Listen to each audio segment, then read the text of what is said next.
My parents bought my golden brother a Tesla, then accused me of vandalism and kicked me out of the house. Hi everyone.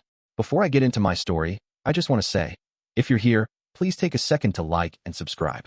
It really helps the channel out, and honestly, not enough people stick around to the end of these posts. Now that's out of the way, let's get into it. So, I guess I should start by saying that I've always known my family had a golden child. The problem is, that golden child was never me. I'm Mark, 24 years old, and since I can remember, my younger brother Adam, 21, has been the absolute favorite. If you've ever been in a family where favoritism is this obvious, you'll know exactly what I mean. It's not just little things. It's a whole system that revolves around making sure one kid has the best life possible while the other one just survives. Growing up, the differences were impossible to ignore. When we were kids, Adam could break something in the house, and my parents would laugh it off, saying, "Oh, boys will be boys." Meanwhile, if I so much as spilled a drink, I'd get a 30-minute lecture about being responsible and wasting money. If Adam got a bad grade, "We just want you to be happy, sweetheart." If I got a B+ instead of an A, "You're not applying yourself, Mark. You need to take life seriously." But things really went into overdrive when we became adults. I've been working since I was 16. Part-time jobs, summer gigs, whatever I could find. My parents always expected me to contribute to household expenses. Even when I was in college, they'd make me chip in for groceries or random bills. I didn't mind too much back then. I figured that's just how things worked. But Adam, he never worked a day in his life. He went through high school doing the bare minimum, never got a part-time job, and somehow, my parents just never cared. Then came the real kicker. When I turned 22, my parents told me that if I wanted to keep living at home, I'd have to pay rent for $100 a month. And before anyone says that's cheap, yeah, I get it, but the principle of it? That's what stung. Because guess who still lives at home rent-free? You already know. Adam. When I asked my parents why Adam didn't have to pay anything, they hit me with the classic, "He's still figuring things out." Figuring what out exactly? The guy sleeps till noon, plays video games all day, and somehow always has money for new sneakers and expensive electronics. And before you ask, no, he doesn't have a job. But every time I brought this up, my mom would just sigh and say, "Mark, not everyone is as independent as you." Independent? I was independent because they forced me to be. It didn't stop there. The expectations were completely different for us. If I ever had a free weekend, my dad would find some chore for me to do. "Mark, can you mow the lawn? Mark, can you fix the sink? Mark, take your mother's car in for maintenance." Meanwhile, Adam could spend the whole day watching Netflix and not lift a damn finger, and no one said a word. I tried talking to them about it once. I sat my parents down and told them I felt like they were treating me unfairly. I even pointed out the obvious double standards. You know what my mom said? She sighed dramatically and went, "Mark, you're the older one. We just expect more from you." Expect more? They expected everything from me and nothing from him. It all boiled over one day when I came home from work. Yeah, work, something Adam wouldn't know anything about, and found him sitting on the couch, playing video games with a brand new PS5. Now, I'm not saying he shouldn't have nice things, but when I asked how he could afford it, he just smirked and said, "Mom and Dad got it for me." I saw red. I stormed into the kitchen where my mom was, and I asked, "So, let me get this straight. You guys make me pay rent to live here, but you're out here buying Adam a $500 gaming system?" She barely looked up from whatever she was doing and said, "He needed something to keep him entertained.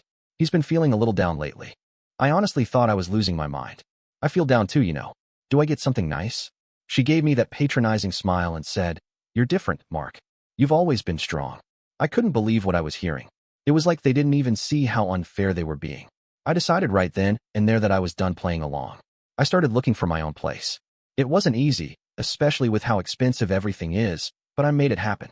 I didn't tell them I was planning to move out. I wanted it to be a surprise. And oh, was it a surprise?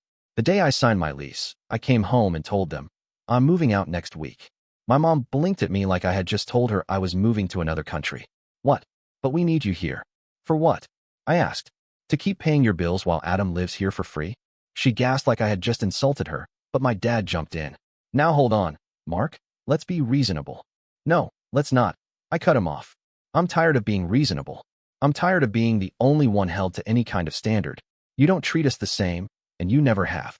They went back and forth, trying to convince me to stay. Not because they actually cared about me leaving, but because they realized they'd lose their free money. I was the only one in the house with a real job. I was the one paying rent, buying groceries, helping out. And now, they'd be stuck with Adam, who contributes absolutely nothing. When I finally moved out, they tried to guilt trip me. "We just don't understand why you're being so dramatic," my mom texted me. "We love you, Mark. You're always welcome here." Yeah, as long as I'm paying them to be there. The funny thing? Since I left, Adam has been complaining nonstop about how the house doesn't feel the same without me there. Apparently, my parents are realizing just how much I actually did. They even had the audacity to ask if I could still help out financially from time to time. I laughed and said, "Tell Adam to figure it out." So yeah, that's how my family showed me exactly where I stood. And honestly, best decision I ever made. I wish I could say I was surprised when it happened, but at this point, nothing my parents did could shock me anymore. The favoritism had been obvious my entire life, but this was on a whole different level. Adam, my younger brother who coasted through college with C grades and a major that he picked just because it seemed easy, had finally graduated. It was honestly a miracle that he even made it through, considering how many times my parents had to pull strings, pay for tutors, and practically beg professors to let him pass. I lost count of how many times they covered for him. When he failed a class and blamed the professor for being too strict. When he skipped assignments and acted like deadlines were just suggestions. When he got caught plagiarizing and my parents insisted it was just a misunderstanding. Meanwhile, I had worked my ass off. I graduated with honors, top of my class, because I knew I had no safety net. There was no backup plan for me if I failed. No one was going to swoop in and save me if I screwed up. So I put in the effort, pulled all-nighters, worked part-time jobs to help with tuition, and made sure I did everything right. And for all of that, for years of hard work, late nights, and actual dedication, my parents gave me a $50 gift card to Applebee's. That wasn't an exaggeration. That was my entire graduation gift. $50 to eat at a chain restaurant I didn't even like. I remember the moment I got it. My mom handed me a small envelope at my graduation dinner, if you could even call it that. It was a rushed meal at some average restaurant with barely any conversation because my parents had to leave early to check on Adam. I opened the envelope, expecting maybe a heartfelt letter or at least something that acknowledged how hard I had worked. Instead, I found that stupid gift card with a note that just said, "Proud of you, Mark. Love, Mom and Dad." I stared at it, waiting for some kind of punchline. Maybe this was a joke? Maybe the real gift was coming later? But no, that was it. I forced a smile, said thanks, and pretended it didn't bother me. What else was I supposed to do? I had learned a long time ago that pointing out the favoritism only made things worse. My mom would get defensive, my dad would brush it off, and Adam would smirk like he had won some invisible competition. But then, a few years later, when Adam barely scraped his way to graduation, they went all out. I wasn't there when he got the gift. I found out through social media. I was scrolling through Instagram when I saw the pictures. Adam, standing next to a brand new, bright red Tesla Model 3 Performance, grinning like he had just won the lottery. "Congrats, Adam. You worked so hard. You deserve this." My mom's caption was sickening. I sat there, staring at my phone, trying to process what I was seeing. A $60,000 car. A brand new, top-of-the-line Tesla. For Adam. I didn't even know what to feel. Anger? Betrayal? A pathetic kind of amusement? Because, of course, this was what they did. I called my mom later that night, pretending I hadn't seen the post. "So, Adam graduated, huh?" I said casually. "Oh yes. We're so proud of him," she gushed. "It was a tough journey for him, but he made it." I waited a beat before asking. "And I saw the car. That's quite the gift." She hesitated just for a second before responding in that overly sweet, condescending tone she always used when she knew she was about to say something ridiculous. "Well, sweetheart, you have to understand. Adam had a much harder time in school than you did. He struggled a lot, and we just wanted to reward his effort." I almost laughed. "His effort?" I repeated, making sure I had heard her correctly. "Yes, Mark," she said with an exasperated sigh, as if I were a child who just couldn't grasp a simple concept. "You were always such a strong student. You never needed help, you never struggled. But Adam, school was never easy for him, and we wanted to give him something special for making it through." I had to bite my tongue so hard I thought I might actually start bleeding. "So let me get this straight," I said, keeping my voice as calm as I could. "I worked my ass off, graduated with honors, and got a $50 gift card. Adam barely passes, coasts through everything, and gets a Tesla? Oh, Mark, don't be like that," she said, her voice suddenly turning sharp, like I was the one being unreasonable. "It's not a competition." "Really?" "Because it sure as hell feels like one.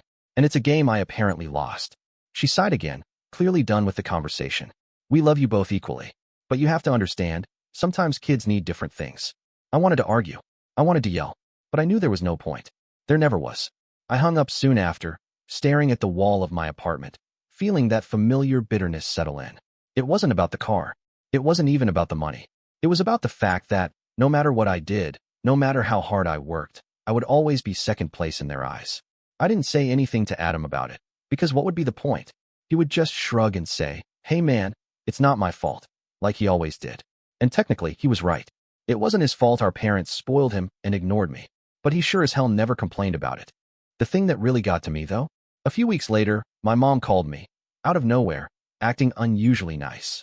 I knew that tone. It was the one she used when she needed something. "Hey, sweetheart," she said in that overly sweet voice. "So, your dad and I were wondering. Adam's insurance is a little expensive, and with the payments on the Tesla, things are a little tight right now. Do you think you could help out a little? Just for a few months?" I laughed. I actually laughed out loud. "You're joking, right?" "Mark, don't be difficult," she said, her tone shifting immediately. "We helped you plenty. You helped me?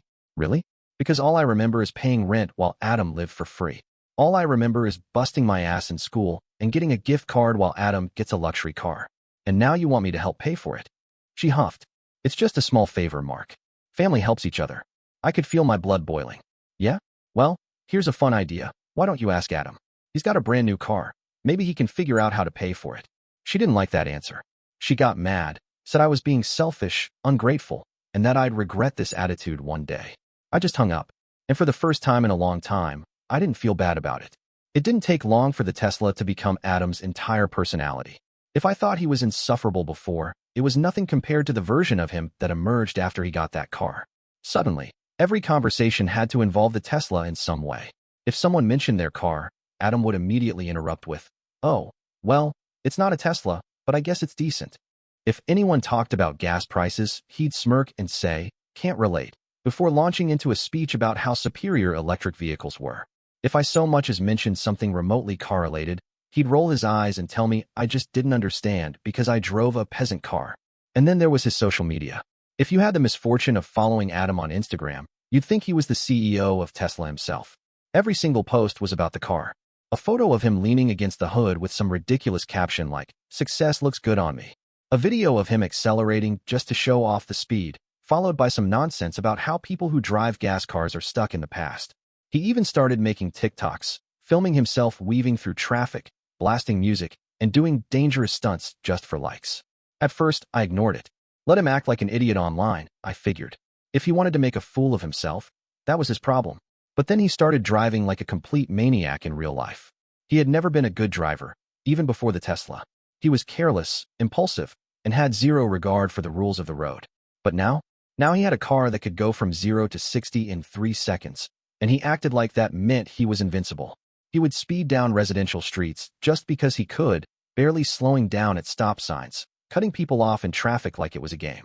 I once saw him fly past a red light while I was driving in the opposite direction, and when I confronted him about it later, he just shrugged and said, "Relax, nothing happened." Nothing had happened yet, but it was only a matter of time. The worst part was the drinking. Adam had always been reckless when it came to partying, but now that he had the Tesla, he took it to a whole new level. Almost every weekend, he'd go out with his friends, get wasted, and then insist he was totally fine to drive home. I knew for a fact that my parents knew about it, too, because they would see his Snapchat stories just like I did. They would see him recording himself in the driver's seat, slurring his words, bragging about how Teslas were basically self-driving anyway. But did they say anything? Of course not. One night, after seeing yet another video of Adam clearly intoxicated behind the wheel, I called him. I tried to keep my voice calm because I knew if I came at him aggressively, he'd just dismiss me. "Adam, you need to stop doing this," I said. "It's not funny. You're going to get yourself killed, or worse, you're going to kill someone else." He just laughed, that same obnoxious, carefree laugh he always used when he thought I was being boring. "Oh my God, Mark, chill out," he said, clearly annoyed. "The car basically drives itself. What's the big deal?" "The big deal," I snapped, "is that Teslas don't actually drive themselves, no matter how much you want to believe that. Autopilot doesn't mean you can just take your hands off the wheel and hope for the best." "You sound like Dad," he muttered, and I felt my blood pressure spike. "No, I don't, because if I sounded like Dad, I wouldn't care at all," I shot back. "You think Mom and Dad are going to save you when you get arrested for a DUI? You think they're going to be able to fix things when you end up in a hospital, or worse, in a morgue?" He sighed dramatically, like I was ruining his night. "Mark, I've got it under control, okay? Stop acting like I'm some kind of idiot." I wanted to scream, "You are an idiot. You're an idiot who thinks he's invincible just because mom and dad have spent their whole lives protecting you from consequences. But you know what? The cops don't care who your parents are. Neither do drunk driving laws. He was silent for a second, and for a brief moment, I thought maybe I had actually gotten through to him. But then he laughed again, that same stupid, careless laugh. God, you're such a bore, he said. This is why nobody likes hanging out with you. You take everything so damn seriously. Before I could say another word, he hung up. I was furious, but more than that, I was scared. Not just for him, but for everyone else on the road who had no idea that some drunk idiot in a Tesla might be barreling toward them at any given moment. I debated telling my parents, but I already knew how that conversation would go. They would roll their eyes, tell me I was exaggerating, maybe even accuse me of being jealous. I wasn't jealous. I just had a functioning sense of responsibility, something they had never bothered to instill in Adam. I decided to try anyway. The next time I was at their house, I brought it up as casually as I could. Have you guys talked to Adam about his driving? I asked. He's been posting some pretty reckless stuff online. My mom didn't even look up from her phone. Oh, Mark, don't be dramatic. I'm not being dramatic, I said, forcing myself to stay calm. He drives like a lunatic, and he drinks while he does it. That's not an opinion. That's just a fact. My dad finally glanced up from his newspaper, looking vaguely annoyed. Adam's an adult. He can make his own decisions. Yeah, well, his decisions are going to get someone killed. My mom waved her hand dismissively. He's young. He's just having fun. You worry too much. I stared at them, wondering if they even realized how ridiculous they sounded. So, let me get this straight, I said slowly. If I had been the one acting like this, if I had been the one drinking and driving, posting dangerous videos online, you wouldn't have had a problem with that. My dad scoffed. You wouldn't act like that. Exactly, I snapped. Because you raised me differently. You forced me to be responsible while you let Adam do whatever he wanted. And now he thinks he's untouchable. My mom finally set her phone down and gave me a tired look. Mark, you've always been so serious. You need to let loose a little. I laughed bitterly. Let loose? You mean be reckless? Be irresponsible? Drive drunk? That's what you consider letting loose now. My dad shook his head like I was making a big deal out of nothing. You're overreacting. I couldn't believe it. I actually could not believe it. I hope you remember this conversation, I said, standing up. I hope you remember it when you get a phone call in the middle of the night because Adam wrapped his Tesla around a tree. My mom gasped. Mark, don't say things like that. Why not? I challenged. It's the truth. And when it happens, don't act surprised. I left after that, feeling more frustrated than I ever had before. There was no getting through to them. Not to Adam, not to my parents. They had spent their whole lives pretending consequences didn't apply to him, and now they were going to have to learn the hard way. I just prayed that no one else had to suffer because of their denial. It was only a matter of time before something like this happened. I had been waiting for the call, dreading it, knowing it was inevitable. When my phone rang late that night, I didn't even have to check the screen to know what it was about. I picked up, already bracing myself. My mother's voice came through, frantic and rushed. Mark, Adam had an accident. For a brief second, my stomach dropped, and I felt that split second of panic that anyone would feel when hearing that their sibling had been in a crash. But just as quickly, anger bubbled up. Of course he had. Of course, after all the warnings, after all the times I told him this would happen, here we were. What happened? I asked, my voice sharper than I intended. He crashed the Tesla, she said, breathless, like it was the car she was more concerned about than Adam himself. Your father and I are on our way to the scene right now. Just don't overreact, okay? I almost laughed at that. Don't overreact? Adam had been drinking and driving for months, acting like he was invincible, and now that he had finally proven he wasn't, they wanted me to stay calm?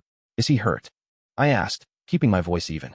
He's fine, she said quickly, as if that was just a minor detail. Shaken up, but fine. The car, though, oh, Mark, it's bad. The whole front end is destroyed, the windshield is shattered, the airbags deployed. I don't know how we're going to fix this. I gritted my teeth. You don't know how you're going to fix this? Are you serious right now? That's what you're worried about. She sighed, irritated, as if I was the one making this difficult. We just don't need a big scandal, Mark. It's late, no one was really around, and we don't want to make things worse for him. It's already been a rough night. A rough night. I repeated, incredulous. For Adam? Are you kidding me? Please don't start, she snapped, the panic in her voice giving way to impatience. We're handling it. Just don't make this harder. I had to take a deep breath to keep myself from saying something I'd regret. Did you call the police? Silence. I already knew the answer. You didn't call the cops, I said flatly. Why would we do that? She shot back, like I had suggested something absurd. Do you know what that would do to his record? Do you know how much trouble he'd be in? We're taking care of it. I could picture exactly what that meant. My parents showing up to the scene in a panic, desperately trying to smooth things over before anyone could make a big deal out of it. Paying off whoever owned the property, making sure no one breathed a word of it. What about the tree he hit? I asked, forcing myself to keep calm. It was in front of some guy's property, she admitted. But your father is speaking to him now. He's making sure it's not a problem. I let out a slow breath, shaking my head. Unbelievable, I muttered.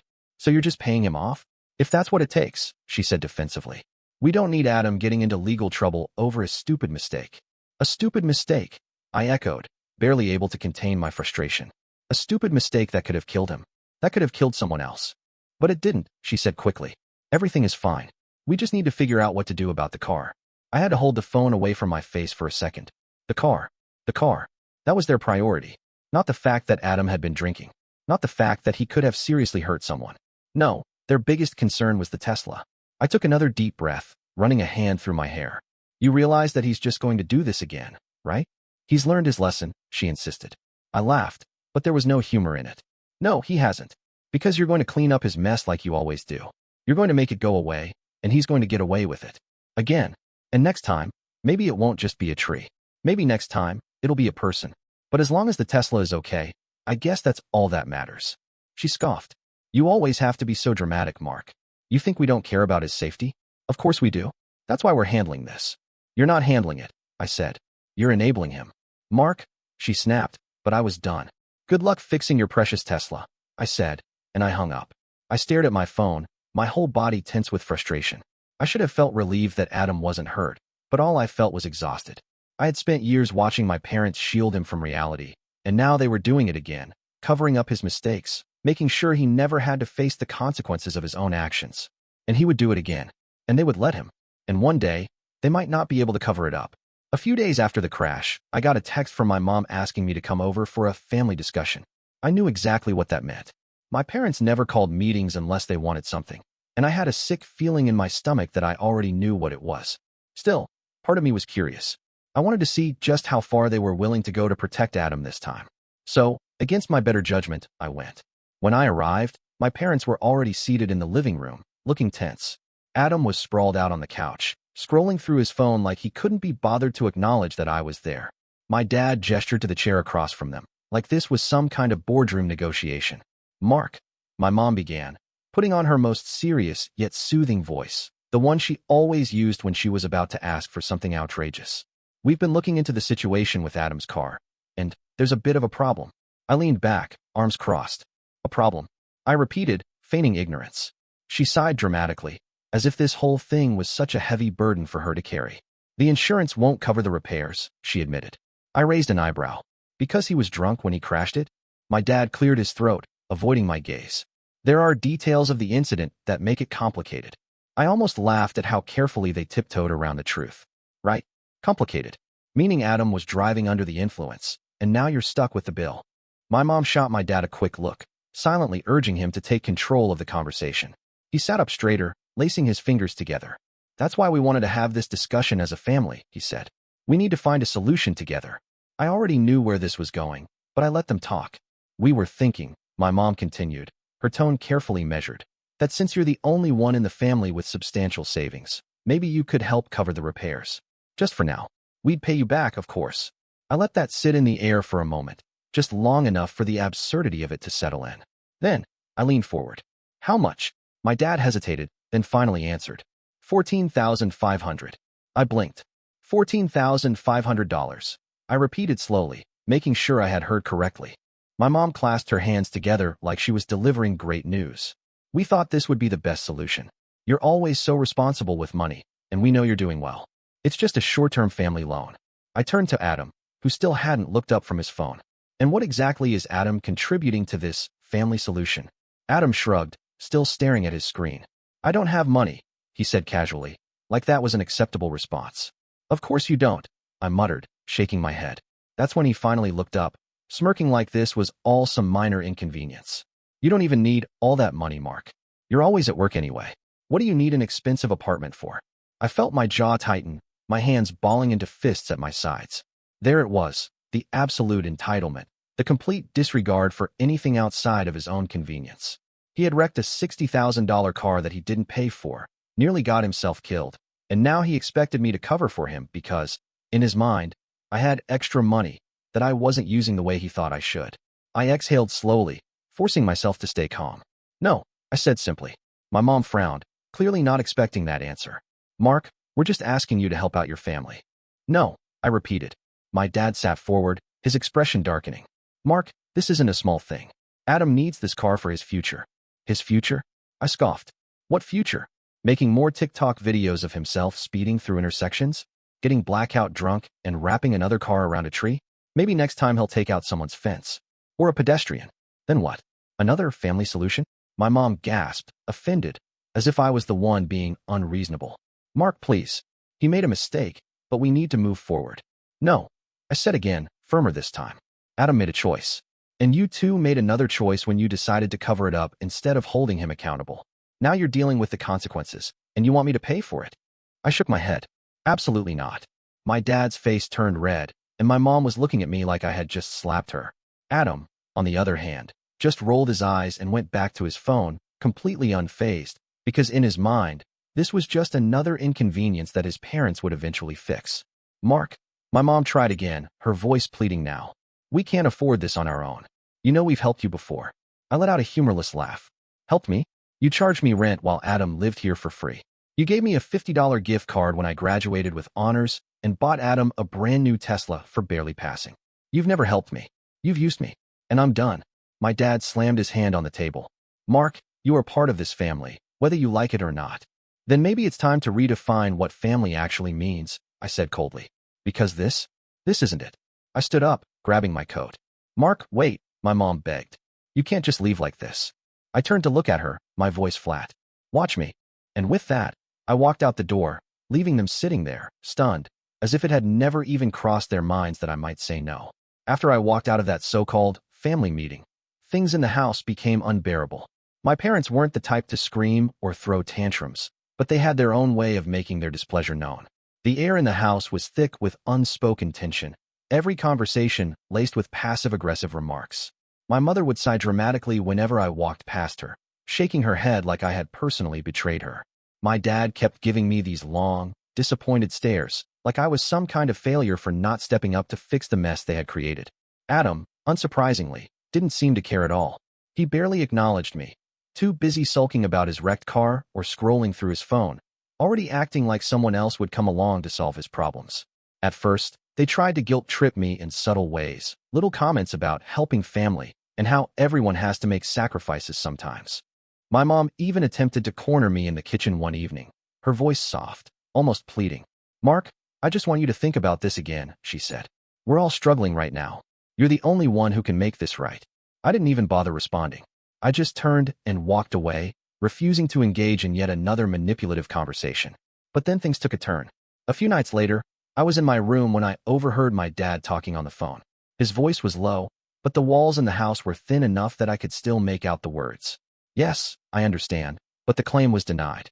They're saying it doesn't qualify because of the circumstances. A pause, then a frustrated sigh. Look, I just need to know what our options are. What if there was additional damage? Would that change anything? Another pause. No, not an accident. Acts of vandalism.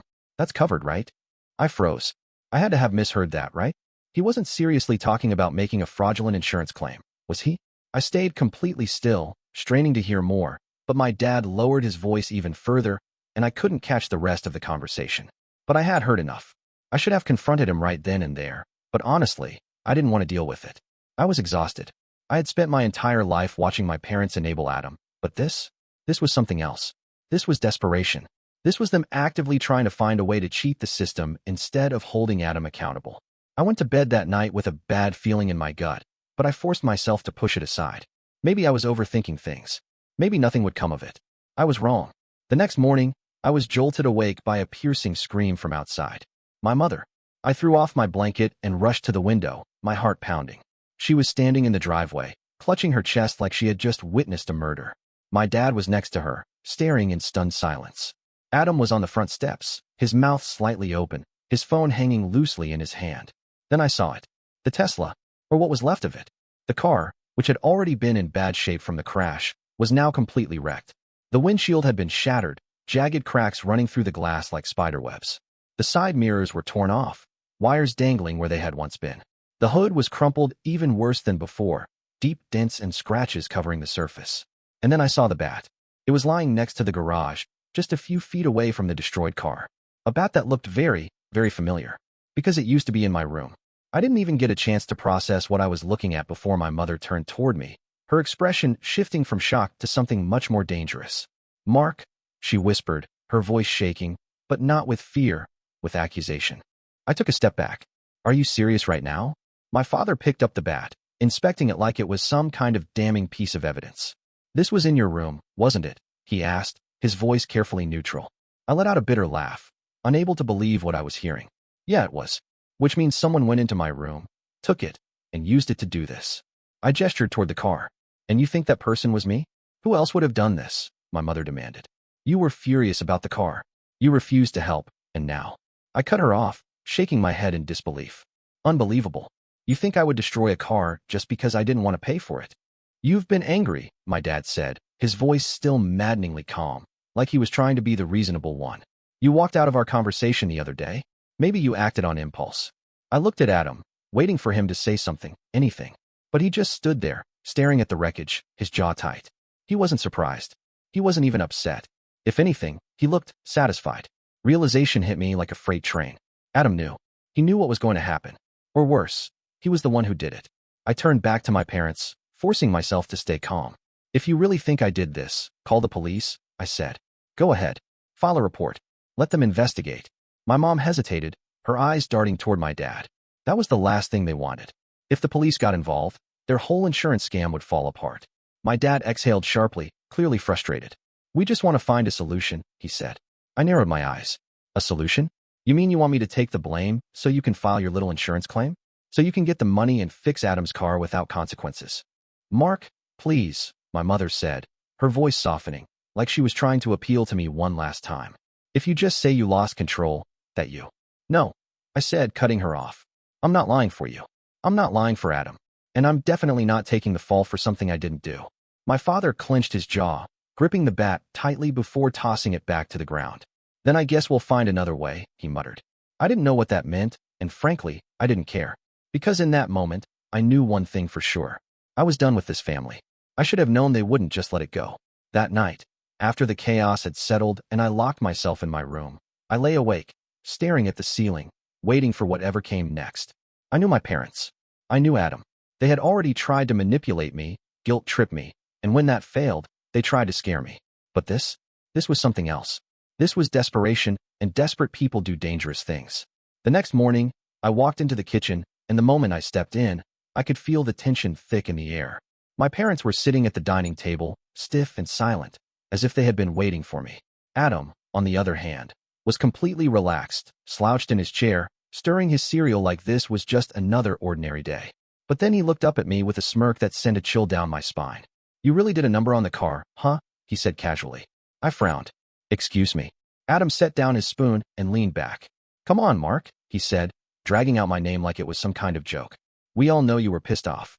You stormed out of the meeting. You refused to help. Then, magically, the Tesla gets completely trashed? Looks kind of obvious, don't you think?" I could feel my blood pressure rising, but I forced myself to stay calm. "You're out of your mind if you think I did that," I said. "And you know it." My mom let out a heavy sigh, rubbing her temples like she was exhausted from the stress of it all. "Mark," she said, her voice soft, almost pitying. "Just tell us the truth.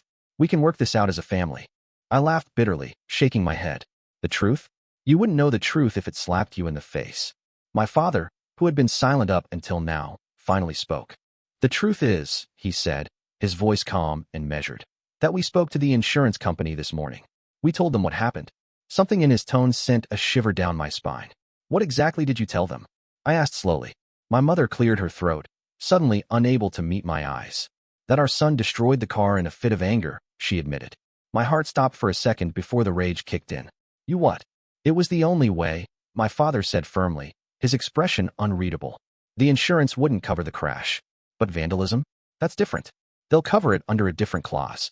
I took a step back, gripping the edge of the kitchen counter, trying to steady myself.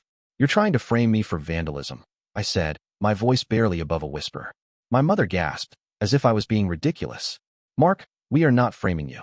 We're just adjusting the situation to make it work. Adjusting the situation? I repeated, letting out a humorless laugh.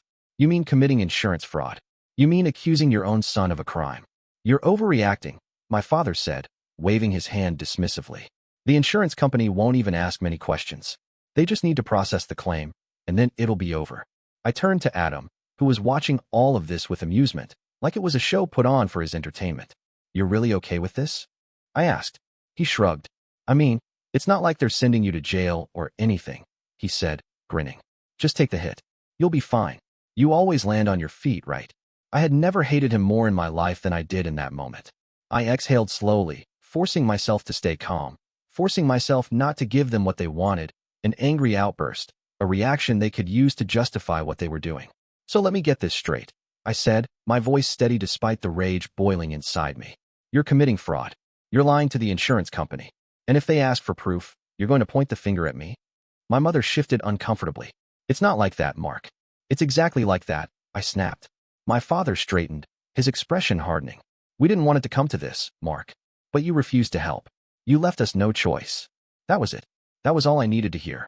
They were willing to throw me under the bus to protect Adam. Again. But this time, it wasn't just favoritism. This was criminal. This was fraud. And I wasn't going to let them drag me down with them. I took a deep breath and nodded slowly. Okay, I said, my voice oddly calm. That's how you want to play it. My dad narrowed his eyes. What does that mean? I turned on my heel and walked out of the kitchen without another word. I went straight to my room, shut the door, and grabbed my phone. I had spent years being ignored, dismissed, treated like I was nothing more than an ATM for this family. But I wasn't stupid, and I wasn't going to let them set me up. So I did the only thing I could do. I started recording. I recorded every conversation, every manipulative remark, every desperate plea. I made backups. I uploaded them to the cloud. I even sent a few files to a friend for safekeeping. Because if they thought I was just going to sit back and let them ruin my life to protect Adams, they were about to learn exactly how wrong they were. The day the insurance inspector arrived, the tension in the house was unbearable. My parents had spent the morning pacing around the living room, whispering to each other like they were planning a courtroom defense. Adam, on the other hand, seemed entirely unbothered, sitting on the couch scrolling through his phone, as if none of this concerned him in the slightest. When the representative pulled into the driveway, my dad straightened his shirt, my mom plastered on her most concerned, motherly expression, and Adam, who had finally decided to play his part, let out a deep sigh like this was all such a burden on him. I stood off to the side, arms crossed, waiting to see just how far they were willing to take this. The inspector was a middle-aged man in a dark jacket, clipboard in hand, with the kind of no-nonsense demeanor that told me he had seen every trick in the book. He barely even acknowledged my parents' overly polite greetings before he got straight to work, circling the Tesla with sharp eyes, jotting down notes, and occasionally stopping to take photos of the damage. The wreck looked even worse in the daylight. The shattered windshield, the dented hood, the torn-off mirrors. It was clear that whatever had happened after the crash had been intentional. My parents had done their best to act horrified when they first discovered the additional damage, but now, watching them anxiously shifting from foot to foot as the inspector examined everything, it was obvious that they were nervous. After his initial assessment, the inspector turned to my parents. We'll need to speak to each family member separately, he said. Standard procedure. My mom nodded eagerly. Of course, anything you need. He spoke to my dad first, taking him aside onto the porch, where I could see them through the window. My father was animated, gesturing with his hands, speaking in that carefully measured tone he always used when he was trying to sound rational. I knew exactly what he was saying, painting me as the angry, bitter son who had lashed out in a moment of rage. Next was my mother. She played her role well, her voice filled with exaggerated concern, her hands clasped together like she was heartbroken over the whole ordeal. She probably told the inspector that I had always been hot-headed, that I had been resentful ever since Adam got the car, that this was just an unfortunate family conflict blown out of proportion. Then it was Adam's turn. He walked outside like he couldn't be less interested in the entire process, speaking in clipped, casual sentences, nodding along as if he was only mildly inconvenienced by the whole thing. Finally, the inspector turned to me. Let's talk inside, he said, stepping past my parents without waiting for their input. I saw the way my mother's expression flickered with unease, the way my father's jaw tightened slightly. They knew they couldn't control what I said now. I sat across from the inspector at the dining table, keeping my hands folded in front of me, my expression calm. I'm guessing my parents told you I'm responsible for the damage, I said before he could even ask his first question. He raised an eyebrow, flipping to a blank page on his clipboard. They did, he admitted. Said you were upset about a financial dispute and took it out on the car. I let out a short, humorless laugh. That's a lie, I said. And I can prove it. His eyes sharpened with interest, but he didn't interrupt. I exhaled slowly. Here's what really happened. A few nights ago, Adam crashed his Tesla while driving home drunk from a bar. No one called the police. My parents handled it privately, probably paid off whoever owned the property to keep it quiet. When they found out insurance wouldn't cover the damage, they decided to find another way. The inspector didn't react, just jotted something down before motioning for me to continue.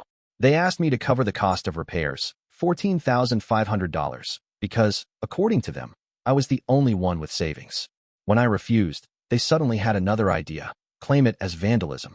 I paused, watching his face carefully. They made sure the car was even more damaged and then told you that I destroyed it. The inspector leaned back slightly, considering me. That's a serious accusation, he said. I nodded. It is, but I wouldn't be saying it if I didn't have evidence.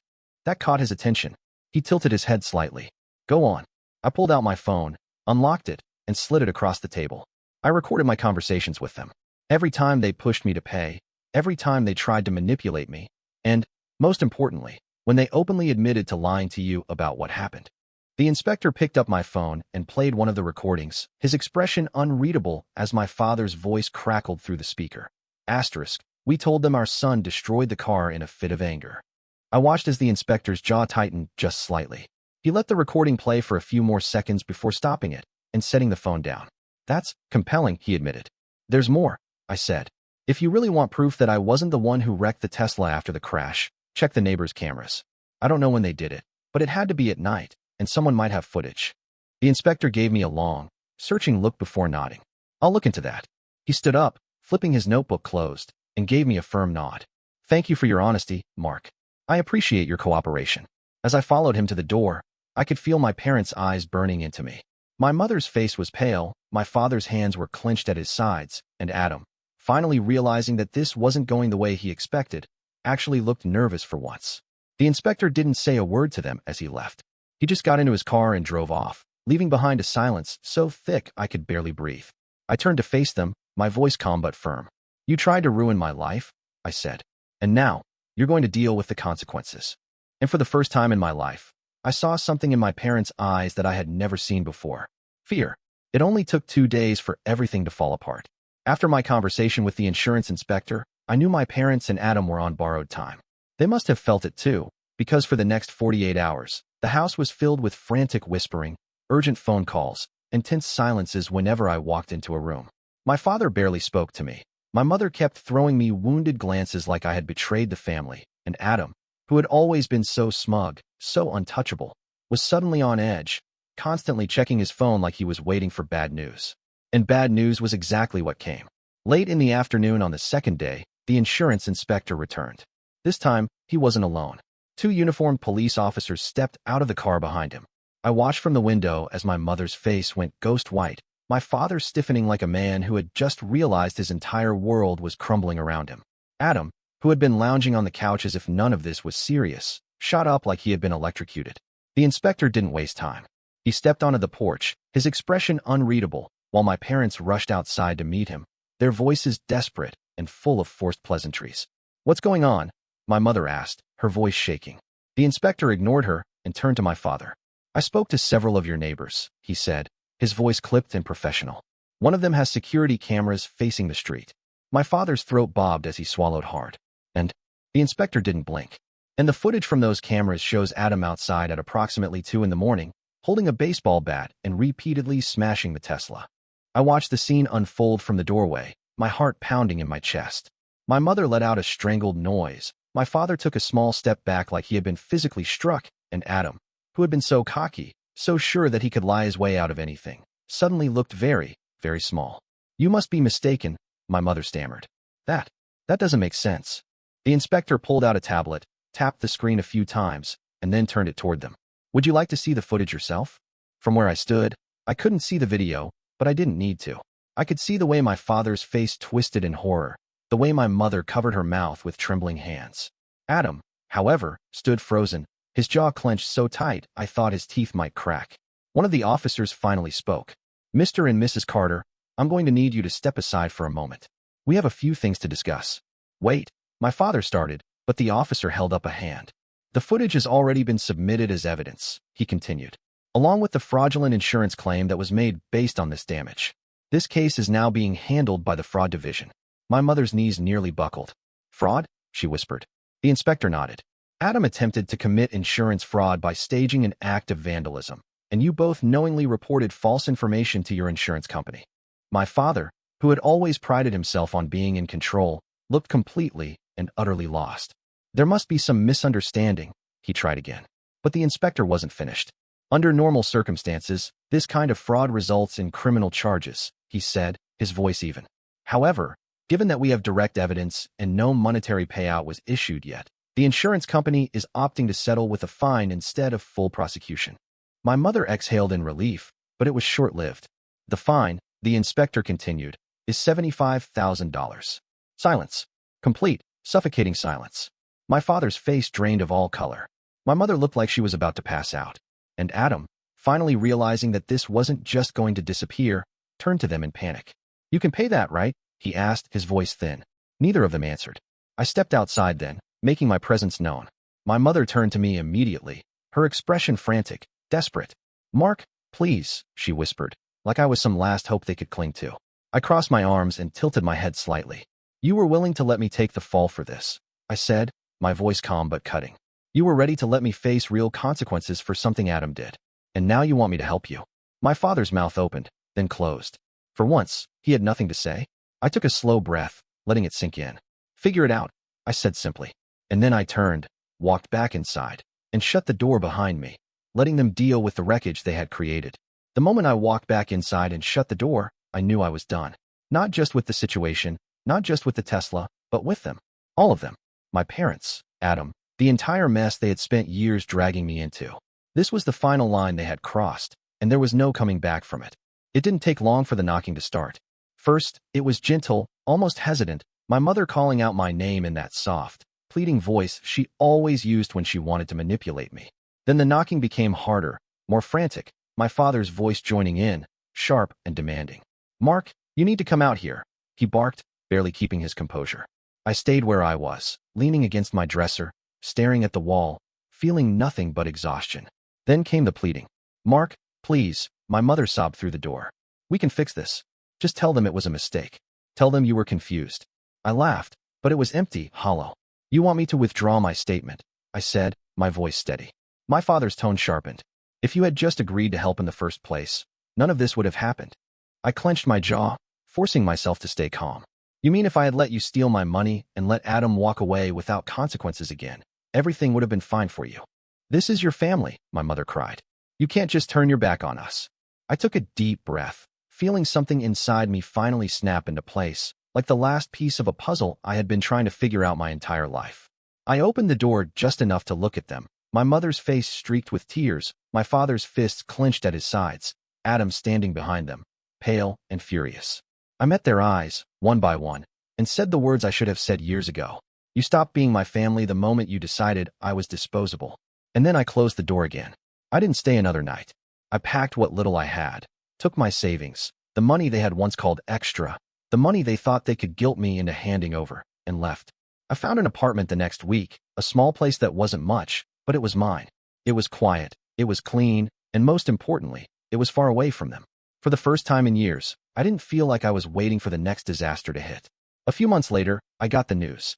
Adam was sentenced to a short stint in jail for attempting to commit insurance fraud, followed by 3 years of probation. The fine didn't go away, either. My parents were still on the hook for it, drowning in debt that they could no longer shove onto me.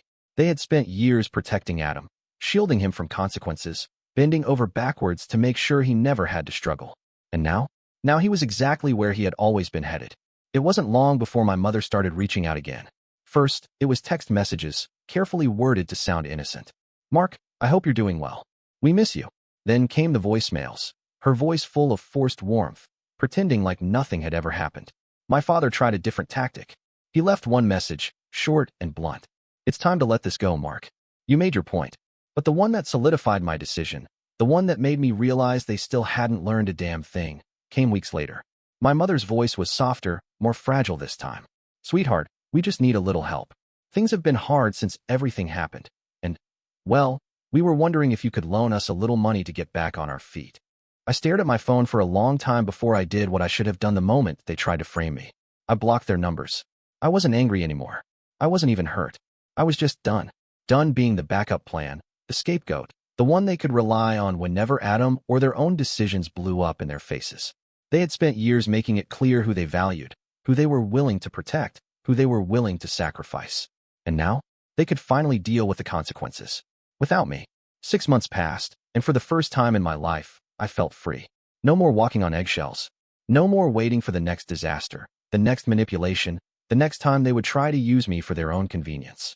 I had my own place, my own life, and for the first time, I wasn't tied down by the weight of my family's endless messes. Then the knocking started. At first, it was just calls, unknown numbers, voicemails from my mother, her voice shaking, desperately trying to sound like things weren't as bad as they really were. "Mark, sweetheart, we just want to talk. We miss you. Please, just call us back." Then my father's voice, sterner, irritated. "Enough is enough.